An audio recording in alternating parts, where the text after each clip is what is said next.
Hello and welcome back to Paranormal NL Podcast in Newfoundland and Labrador, Canada. That's PNL Podcast for short. I'm your host and founder, Jen Noseworthy. Thanks again for tuning in to UPRN, United Public Radio Network, 107.7 FM in New Orleans and 105.3 FM Gulf Coast. Now, tonight I've got a special paranormal guest from Texas waiting backstage who I'll bring on shortly for tonight's UPRN segment number 20. P&L Podcast is sponsored by the Bog Team, a boots on ground Bog team doing historical paranormal investigations in Newfoundland and Labrador, Canada. P&L Podcast believes in supporting international paranormal networking and highlighting global paranormal people, places, and things. If you'd like to be a guest on my show or have a historical or heritage building you'd like investigated in Newfoundland, contact paranormal.nl.podcast@gmail.com, and you can follow a P&L Podcast and the Bar Team on their Linktree Paranormal NL Podcast. Now let's get on with the show. Tonight I have on with me all the way from Texas. We've got Michael Kopf. Welcome. Thank you for having me back on. Yes, I say welcome back to the folks on UPRN who are listening. He was on P&L Podcast in season 2, episode 53, and that was that when I was doing video or just radio? I think it might have been just radio. I can't remember. I think it was radio. Yeah, I think it was just radio then. But welcome back, Michael. Now you're with the energy that surrounds us, riding through the unknown and paranormal verses. You've got a lot of podcasts. Tell us more about them. I am, and I do. And so the energy that surrounds us is my paranormal podcast where I delve into the unexplained and go and look and see what's guests I can bring in to help, promote what they do, and also to share ideas and share awareness to topics that I think people just may not be aware are classified as paranormal, because to me, I go by the definition of paranormal being anything that is unexplained. So I it's not agree. Yeah. right.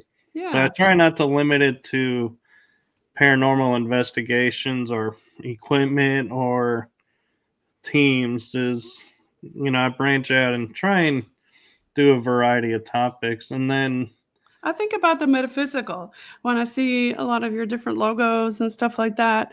And I know you're also a Reiki master, correct? I am. Yeah, yeah. So you've got and you're a paranormal investigator, you're a speaker, a vlogger. You've got a lot of stuff on your plate. I know. I wonder how I get it all done sometimes. Right, yeah. I mean, there mustn't be much stuff left at the end of your day when you hit the pillow. Or do you ever hit the pillow? Oh, I hit the pillow, but yeah, I find myself watching like Doctor Who or other shows to kind of rest my mind and fall asleep. Right, a lot of us podcaster folks are like, yeah, I'm gonna go to sleep, and then you go to bed and you're like, all these things go racing through your mind, right?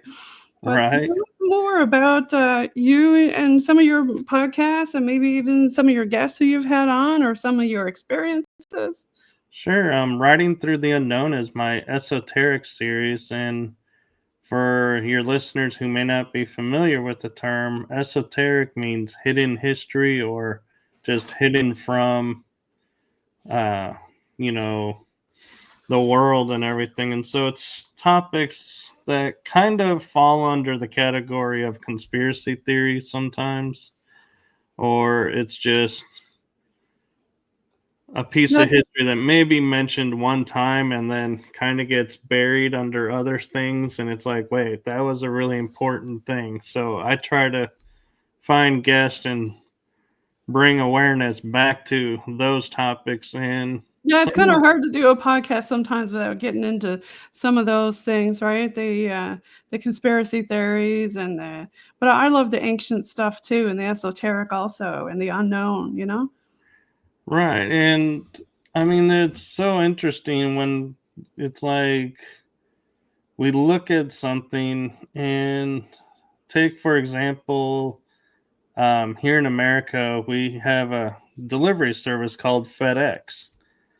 And a lot of people don't realize in the logo FedEx is an arrow pointing to the right. And that is an example of what I mean by esoteric is it's right there in front of us, just we're not aware of it. And so my goal with that show is to not only bring awareness to it, but maybe shine a light on it so much so that people want to research it on their own, or like a seed is planted and they go and they grab information, and if they prove me wrong, hey, more power to you. I encourage that because I like discussion. And I like the folklore stuff too. I'm looking here at your ship. I've got a ship on my logo too, and a lot of it is well, we're a seafaring province over here in Newfoundland. That's one of our major industries was fishing back in the day on the tall vessels. But I'm sure in with every culture there's folklore about stuff like that. We've got a lot of pirate folklore here. actually, with that being my logo, a friend, I had him create that for me.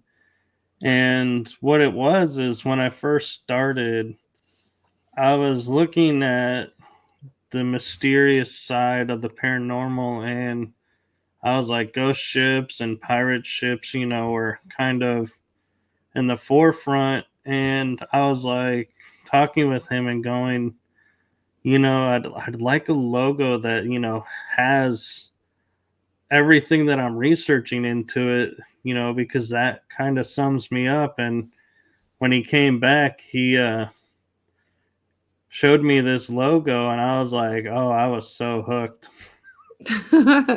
Yeah, yeah, I love it. Anything with a tall ship is always fun. And it looks like you might even have a ghost on board by the looks of it.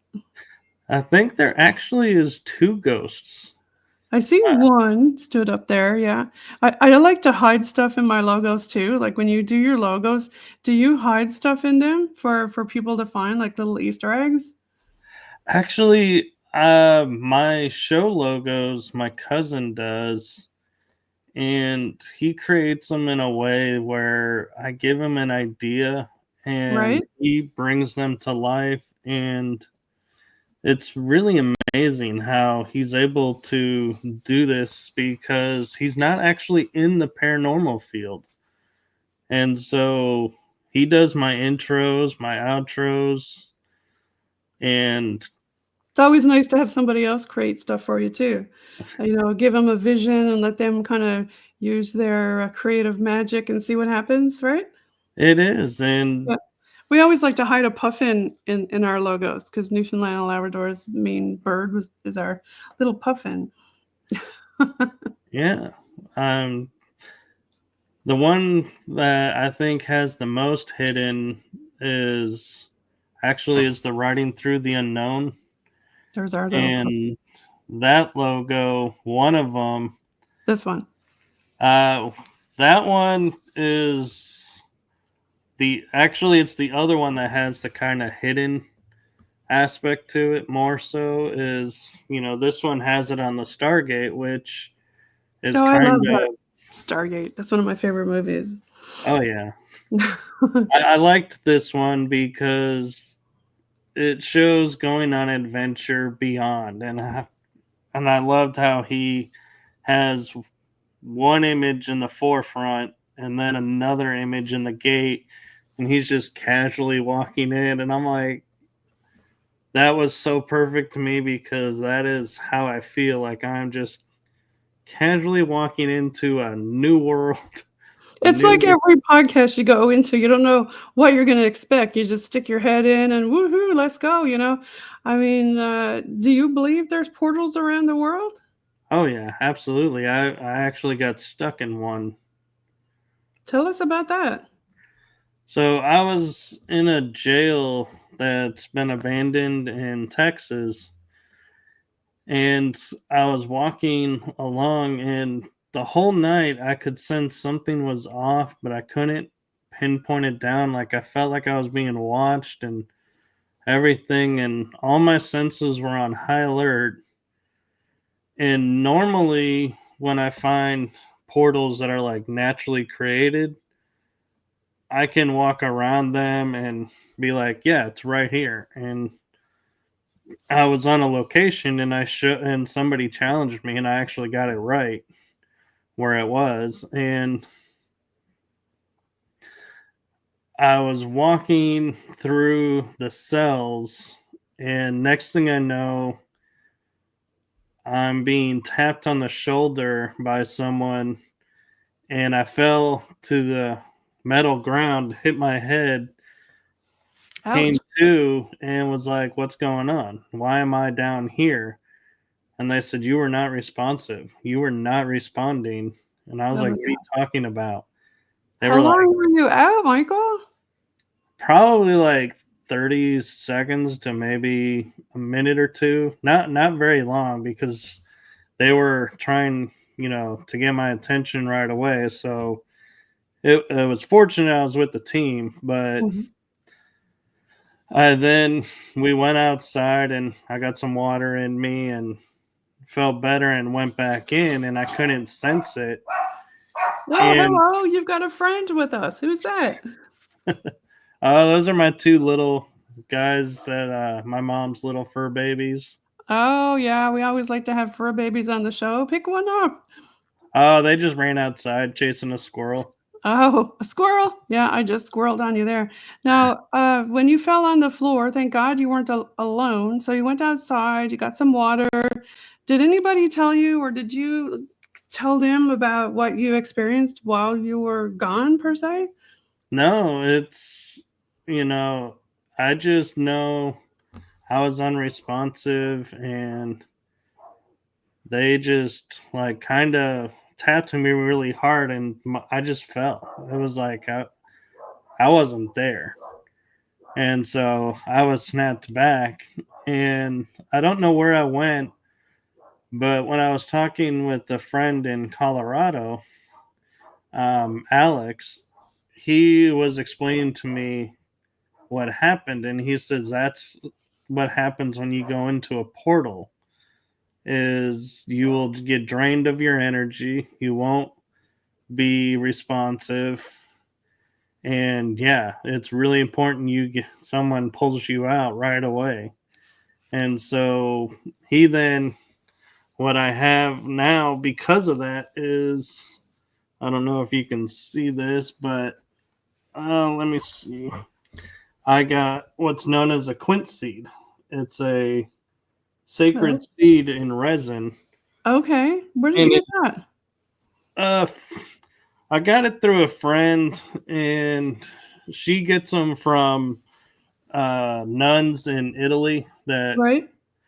grow the seeds and then place them in resin. And the story behind the quince seed is it's supposed to generate a 3-foot field.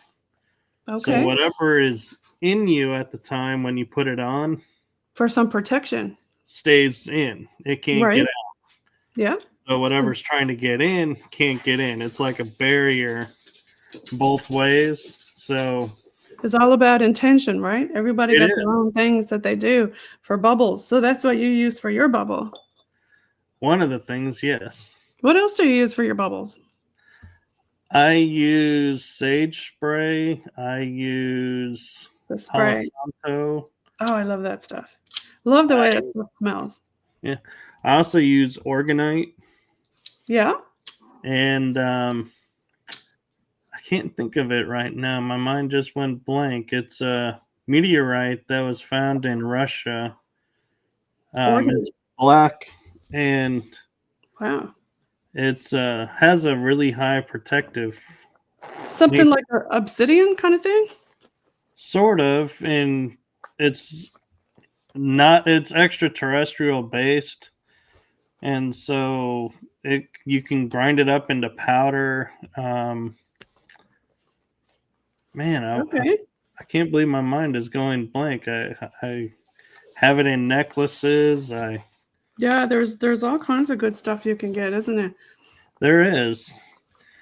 Uh, I may I, have to message you what it is when I figure it out in my oh, brain. you can put it in the comments later uh, when the show comes out. You can add it in the comments, or if anybody watching, if you're, what do you use? You can write it in the comments there too. What do you guys use at home? Yeah, and yeah, and switching back to the podcast shows, Paranormal Versus is the third show that I'm a part of, There's Sage for you. and Paranormal versus. that one is kind of got a funny story to it. Is Kel Ridley, who is the creator of the show, was on another podcast show, and everybody was sitting there saying, "We can't understand you. We're having a hard time," because she's from the Geordie area of the UK, Oh, and I could understand her, and I'd be asking questions or answering for her in the chat on her show. And when she went to break out and do her own show, she was asking around some people, and I was talking with her about something, and she said, and happened to mention, "Hey, would you be interested in doing a show?" And I was like, "Yeah, what would we do?" And she's like, "Well, I'm looking at one that would be comparing the UK and you being in the US, so it'd be USA versus UK." And I was like, "That sounds like fun." And so we were talking on screen, and I was able to understand her the whole time. And so we laughed that that's what actually got me the job, was because I could you understand can her. understand her. We You're had a lucky couple of I'm not from what they call here out around the bay, because that's very Irish accent, and a lot of people don't understand it.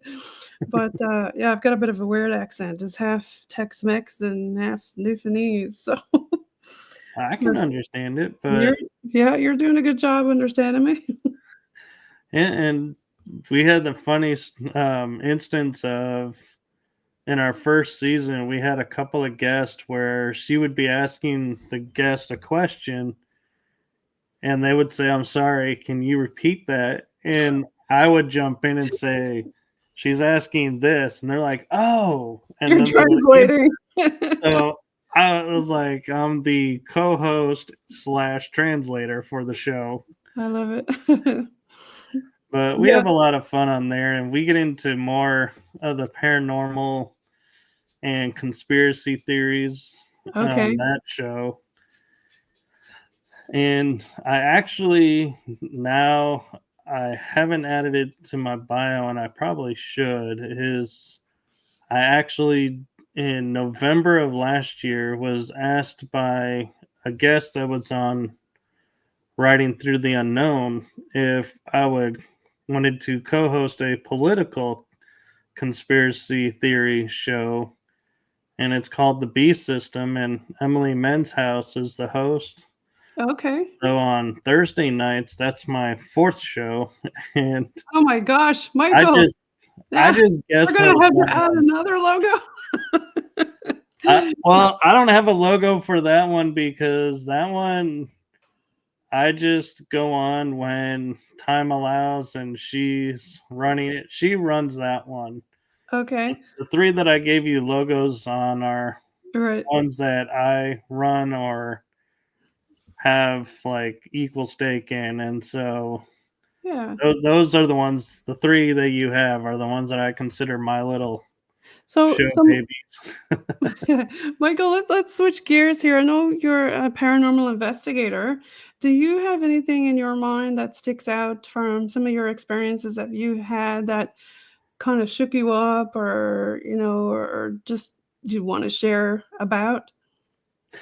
Yeah, it's interesting you mentioned that because I was sitting down recently and noticing I share experiences a lot, but I never share the impact that these experiences had on me. And so I've been going back now and re-looking at experiences and then saying, here's the impact too, because I've started to feel like that is something that I feel like is missing on some paranormal shows. Yeah, And a lot of teams and groups go out there, but before they go home, sometimes they don't debrief right there on the spot. They do it later, or some groups or teams don't debrief at all. And I think, from a mental health standpoint, not only with the evidence, but I think that helps people to talk about it, what happened. I agree. And I feel like when we share experiences and don't share the impact, now that I think about it, people go out and think, oh, we just do this, we just do that. And they don't understand why nothing affects us. And it's like, it does. We just, for some reason, Mm. decided that part's not exciting, I guess, to share. So it kind of gets left off. And I'm like, in my opinion, that's what I feel. And so I'm like taking a moment and going, when I share experiences now, I'm going to share the impact too, because I feel like it's equally important. So I'm glad you asked that. Now, enough Yeah. of that, you know, podcast hosting and go back into guest mode. And so the experience that I would say sticks in my mind would be, it's actually a 4-part experience. Okay. And the first part was I was volunteering at a performing arts center where I live, and I had missed some steps and broke my leg and didn't realize I had broken my leg. How? And I tried to walk on it 4 times. I thought I Oh, had just pulled a muscle, oh gosh, you poor thing. and I was white as a ghost and forced to go to the hospital in a paramedic ER, not ER, ambulance. And I say forced because I thought I could just sit in the back seat and drive over there. I didn't think it was broken. So I was under the impression, it's just a bruise. No big deal. And then found out, nope, it was broken. So that kind of rocked my world because I was like, never broken anything that serious and that badly before. And so I had 2 metal plates put in my leg with several screws to hold them in place. I've done It- lots of those surgeries. yeah. And Yeah, they're no fun for the patient, but, this no, this happened on investigation? Did something push you, or did you fall down, or no, actually, this is the bit that leads to the experiences. That's okay. the Okay, background because you said story. it's 4 So parts. Yep. yeah, that's the introductory part. Now the Uh, paranormal part is actually 3 parts. okay. And this is where it gets interesting. So I'm going on through, after the surgery, recovery, going through the PT, and in my mind, I'm supposed to be going on a vacation in a few months after this break happened. And I'm like, and it happens to be a round trip cruise to Hawaii. So I'm like, no way I'm missing this opportunity. Right? Nobody wants to miss going to Hawaii. So I'm like begging the doc to get me into PT as fast as possible, figuring my mind is like, I've walked for 40 years now. It's, second nature will just kick in, no big deal. I haven't been, not walking that long. Well, the first day of PT arrives and that got shattered. I was like, there was no way I was going to be walking anytime soon. And I was like, kept talking to the head PT guy and saying, I need to go in December on this trip. And it was like late October, early November when I got to start PT. So I was like, time crunch overload. And I'm like, why can't my leg work? My mind, I'm telling him in my mind, we can do this. I'm going into motions to do it, but the leg is not accepting. And so Yeah. it was Rehab takes frustrating. a while. I know a lot of patients get frustrated with that.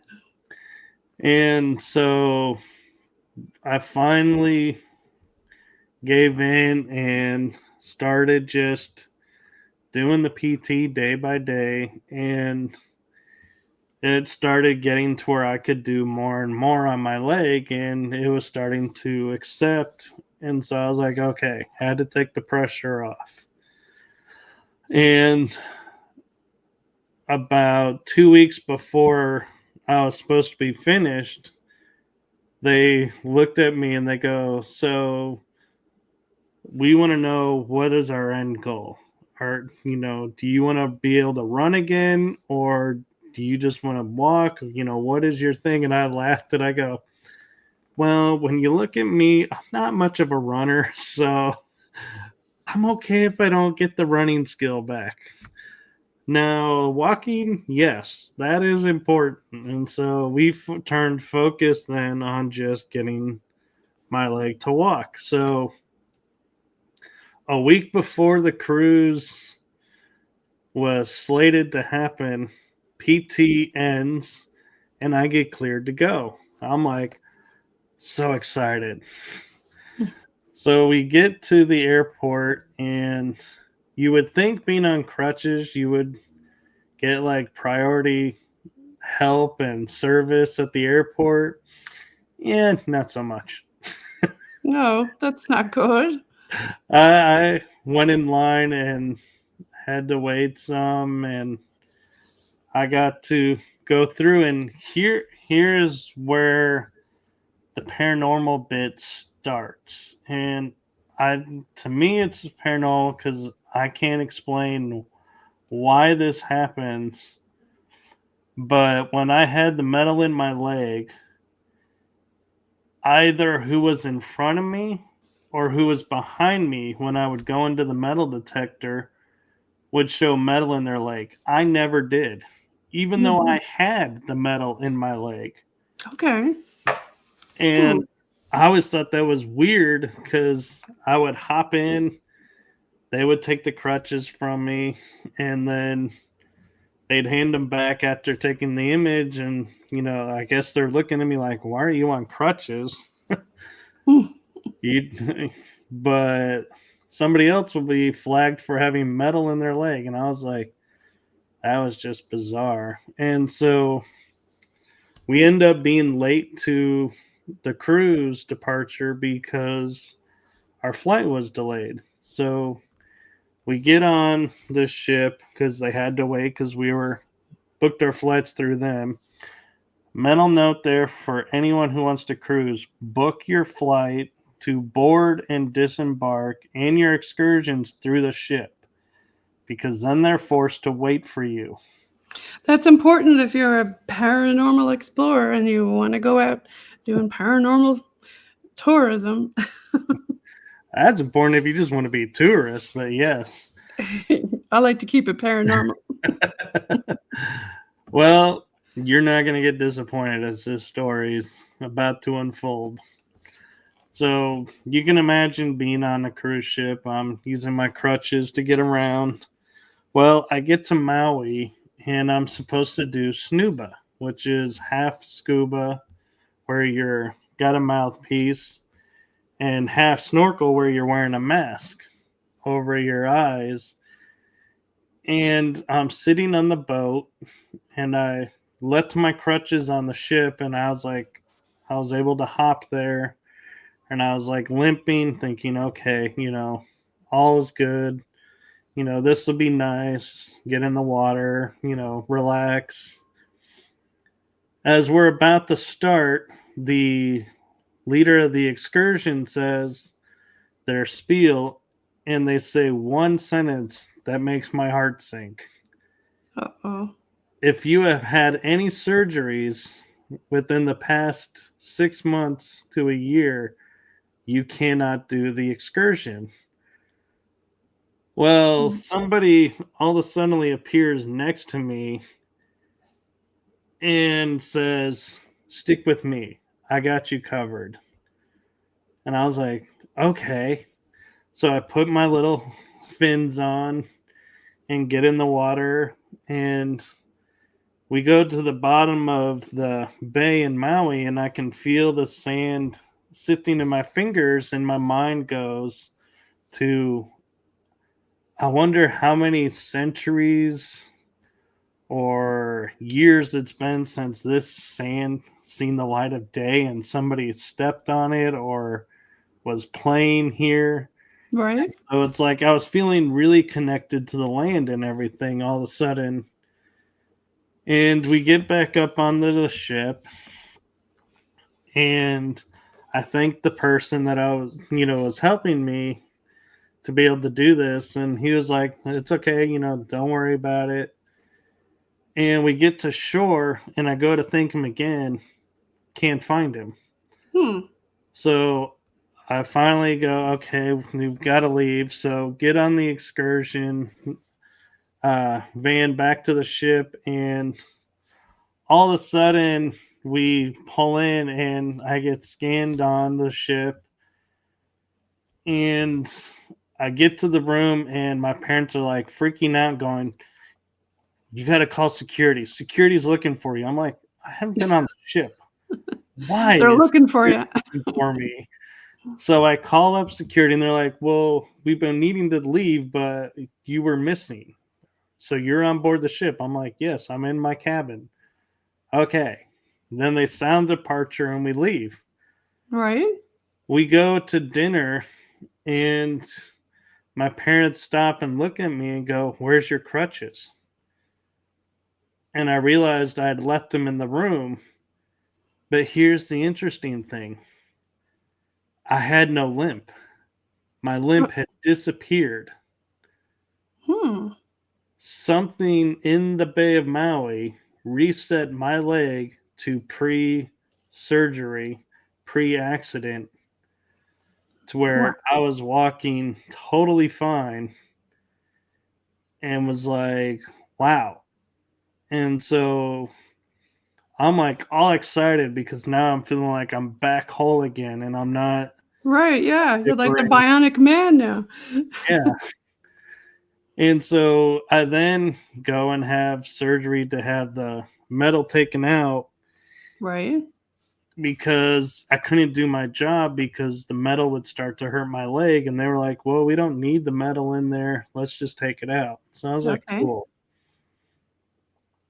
I go on a trip to Spain, and my orthopedic said when he took the metal out, everything is great. Your bones healed up perfectly. Your nerve, that's going to always be an issue. The one nerve we had to cut, but just do me a solid. Don't fall on this leg because you could risk, damaging it. And I was like, okay. I get into a terminal in Spain, and my foot hits a metal slat and goes right to the ground.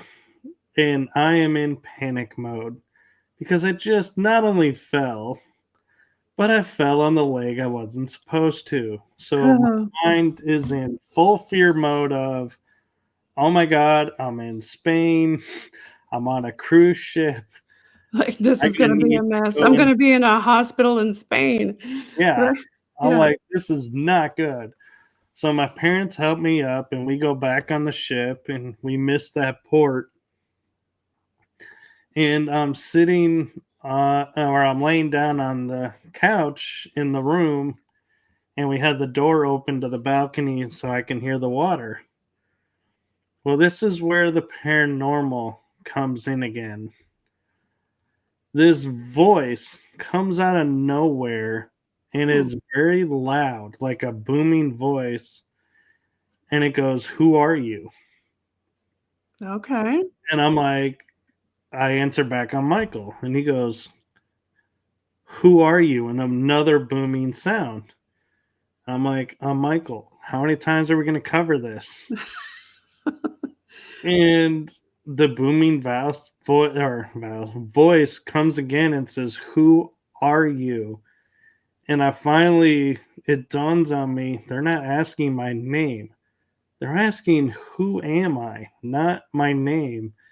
And so I go, "Oh, I'm a Reiki healer. I can use elements, I can heal things." And then the voice, all of a suddenly, still booming, changes, but it says, "Where are you?" And I'm like, "What do you mean?" Again, "Where are you?" And I go, "I'm on the ocean. I'm, you know, Right? Yeah. on a ship." And then it says, "What is your element?" And I go, "Water." Oh, and my brain clicks in and like the fear subsides, and I'm like, I'm on freaking water. Oh my gosh. And so I start to pull in all the energy from the ocean, surround my body, surround my leg.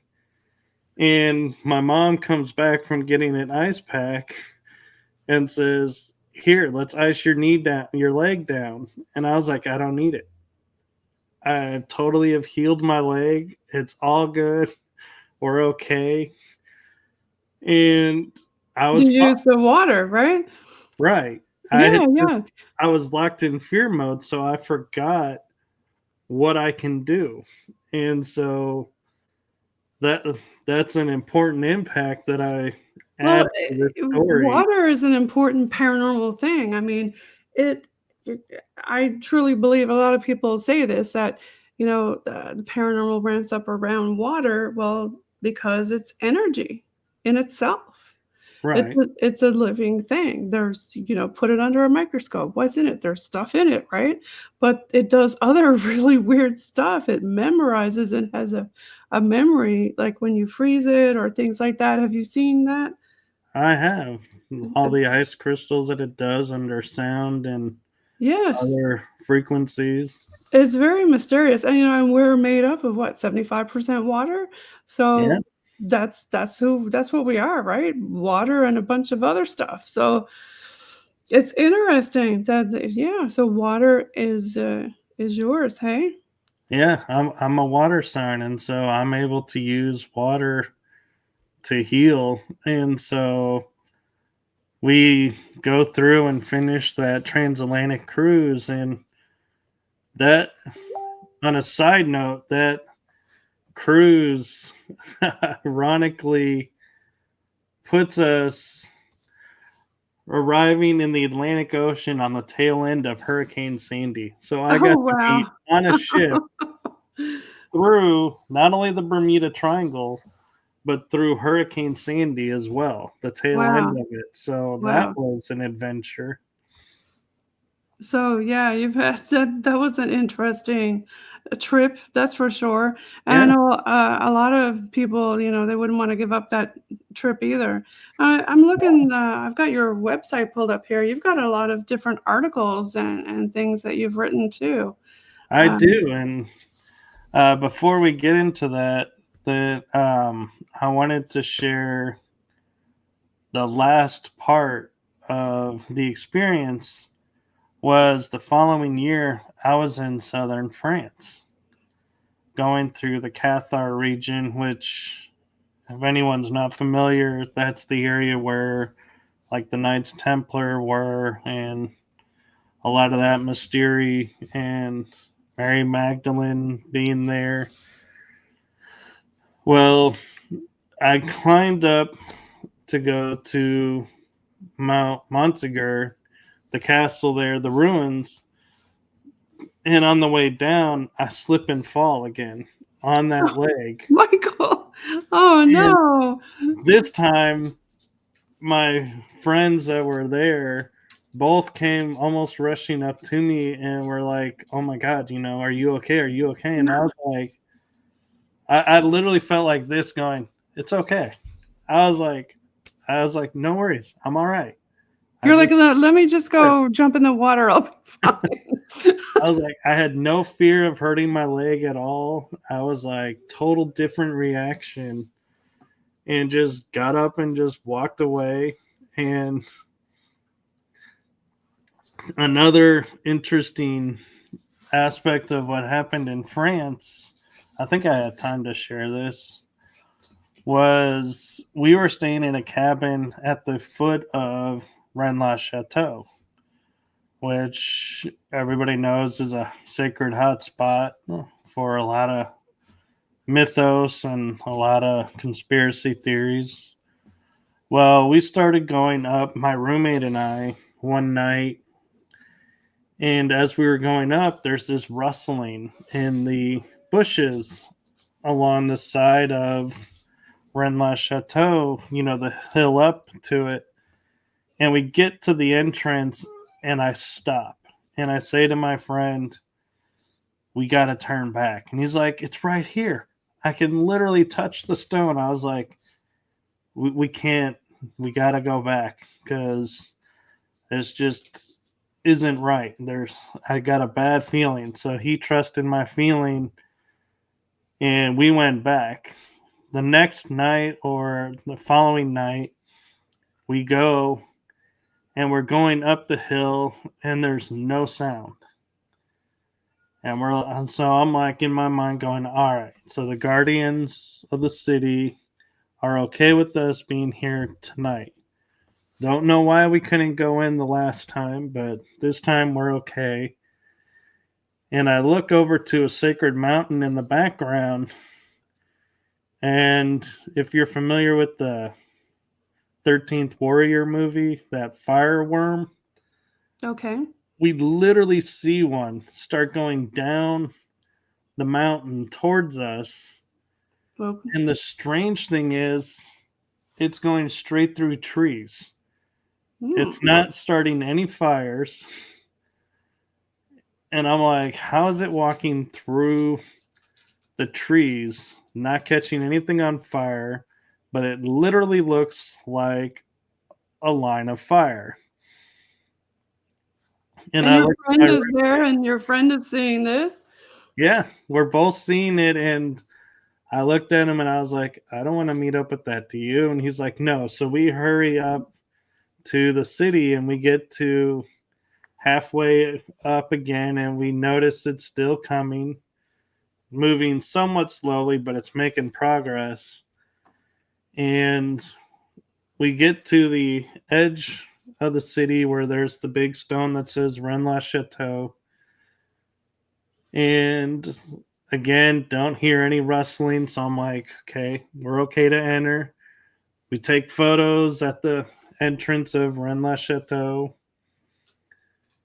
And we walk in, and so the Tour Magdala is to our right, and we go to the left and are looking out, and every mountain surrounding has this huge white glow behind it.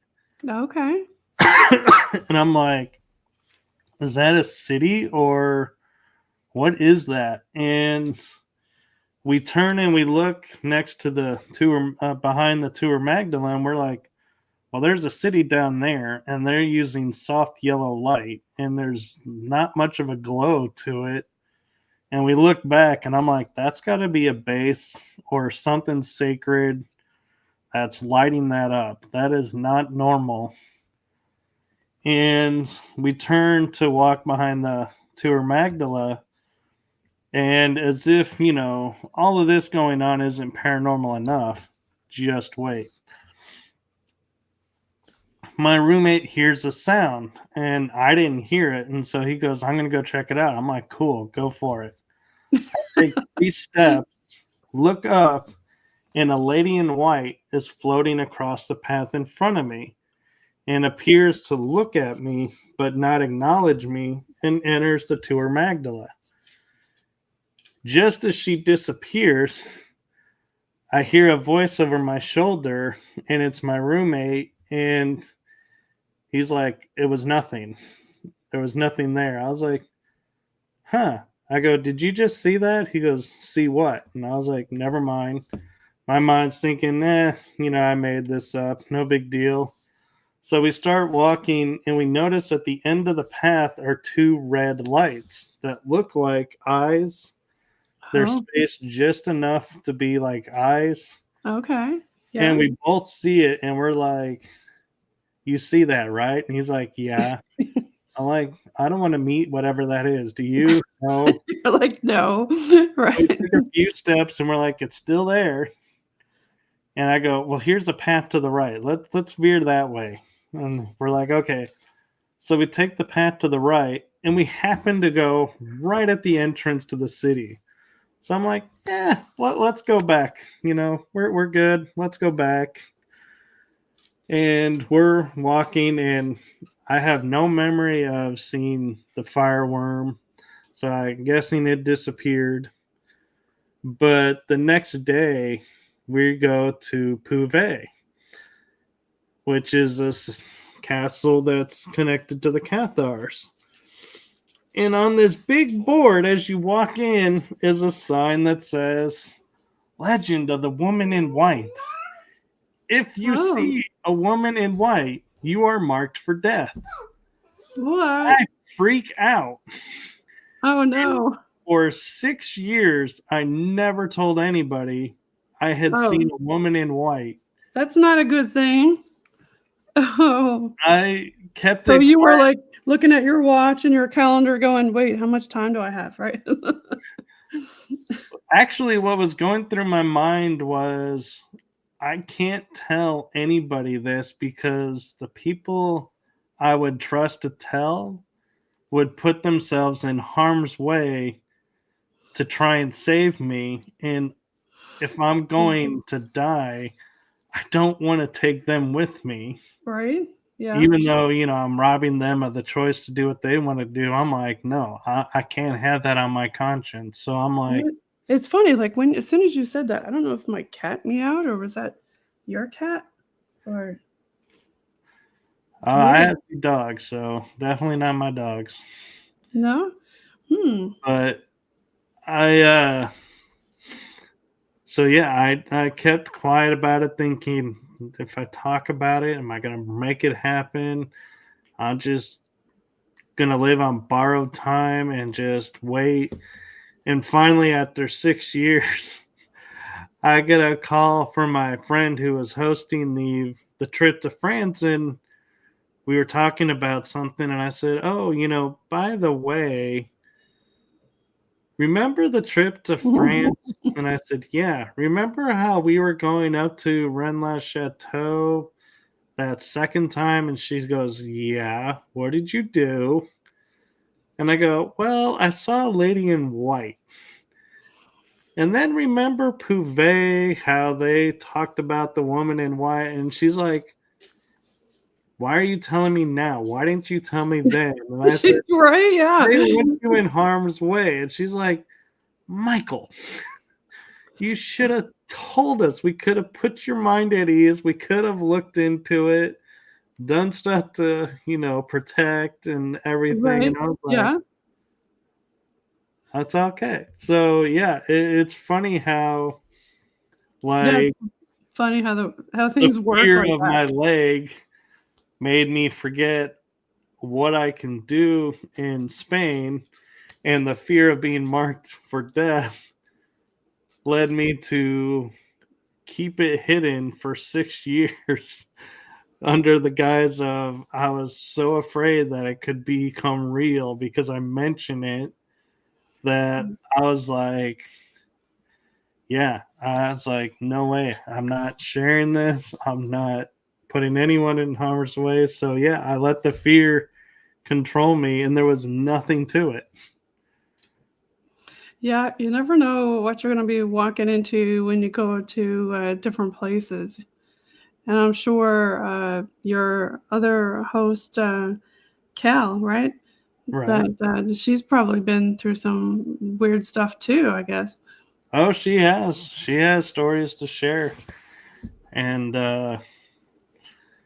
yeah, she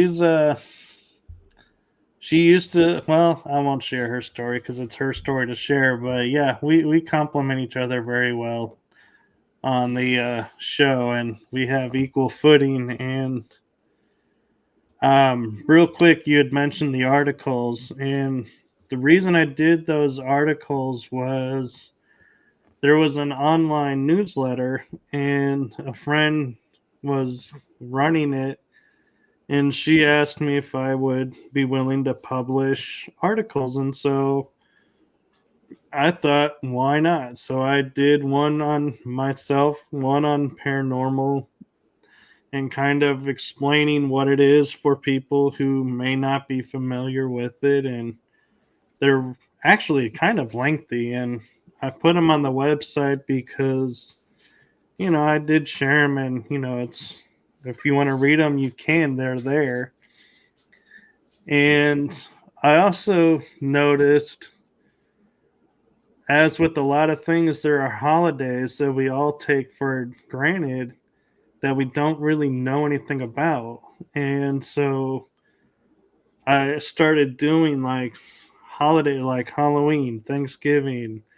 I did Christmas, and I think I did New Year's. And then they stopped doing the newsletter. And so I was given like origins of where the traditions and where this holiday came from, as a way to kind of preserve the history of it. And Yeah, your episode is coming out March 25th, which is kind of close to Easter. And I know, it's a lot of biblical things with that. But I mean, the Bible in itself is pretty supernatural and oh metaphysical yeah, too, shall we say. so yeah, so if ever I get an opportunity, I might start that up again and start publishing some more just on the website. And Yeah, lots of fun stuff. And you mentioned before that you're also a Reiki master. Do you do any special speaking or different things with that? actually, I only use it now primarily if I'm at a location and someone has an feels like they have an attachment, or something happened, that I will use it there to kind of diffuse and help release, or help clear what's going on. And if I injure something, like if I pull a muscle doing something, I'll Reiki to put it back into motion to where I can use it. And so I don't really do it per se with clientele anymore. I kind of more do it now as a time if I need to do it for someone. And being an ordained minister too, is sometimes people will say, well, I need holy water to do this, and I'm like, you really don't. And they're like, no, I do. So I'll Tell go us a on the little bit spot and about infuse water with energy and go, here's some holy water, it's been blessed, I'm ordained, here you go. And they'll be like, oh my god, that's so helped me. And I'm like, cool, glad I could help. And I it's mean, like, that must be definitely beneficial for the different people who were on your paranormal investigation team. And I'm sure you see when you go on investigations from a different perspective being an ordained minister.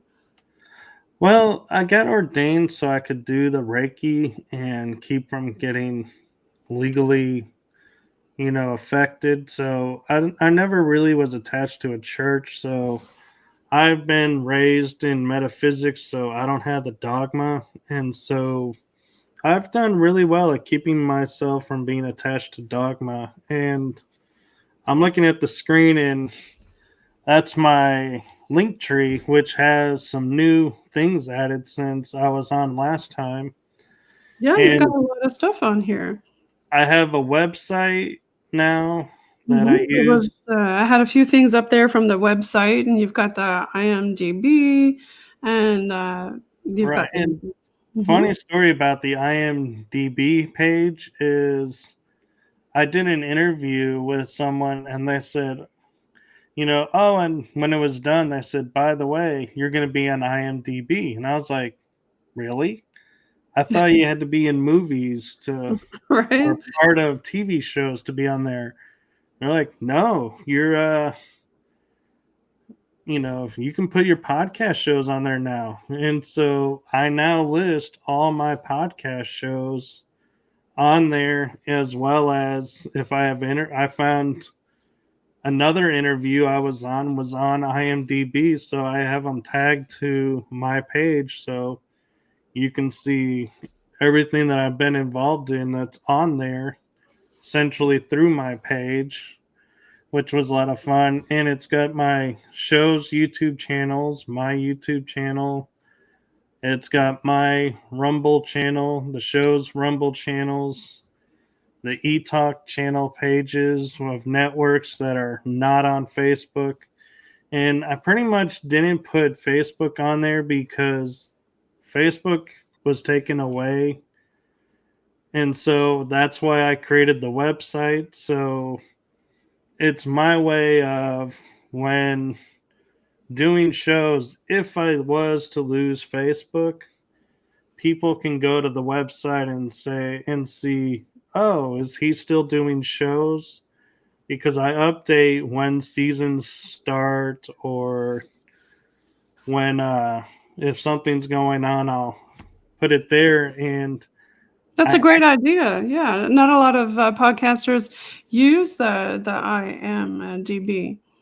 right, and on the website too. Now, what I started last year was is I have a page that says appearances for the year.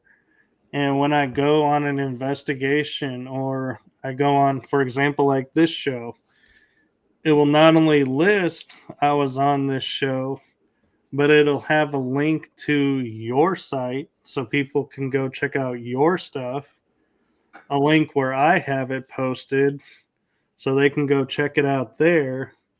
And it's my way of being like so grateful for the opportunity that I'm like, hey, people who are checking out my page and if they're interested in the episode, we'll go check out your stuff as well. So it's like spreading the word about you as well, promoting your side. Yeah, I was actually gonna show that up there also as you were talking about it.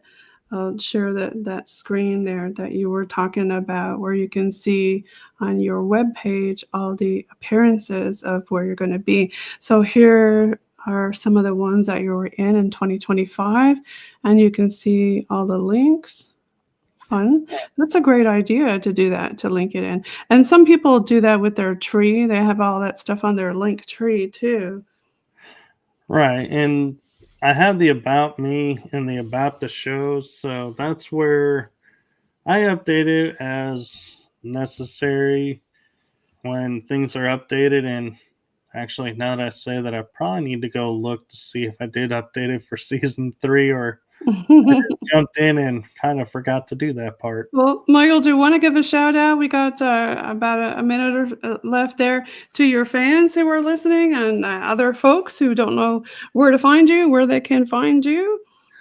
So if you want to find me, the best way is through the link tree, or I am on Facebook under Michael Koff. And you also want to give a shout out to my friends. Hey Bailey, hey Kel, hey Nova, hey Val, to Erica and Christy and Brian and oh, One quick Hello shout to out all the to fans. We got 30 seconds left. Got to give a station ID. You're listening in to UPRM 107.7 FM in New Orleans and 105.3 FM in Gulf Coast. And you're listening to Michael Koff. And Michael, give another shout out to your fans. Okay, I'm gonna give actually a shout out to in 5 seconds. July. I will be speaking at a Full Disclosure Now conference. Follow So Michael then. Thanks for being on the show, folks.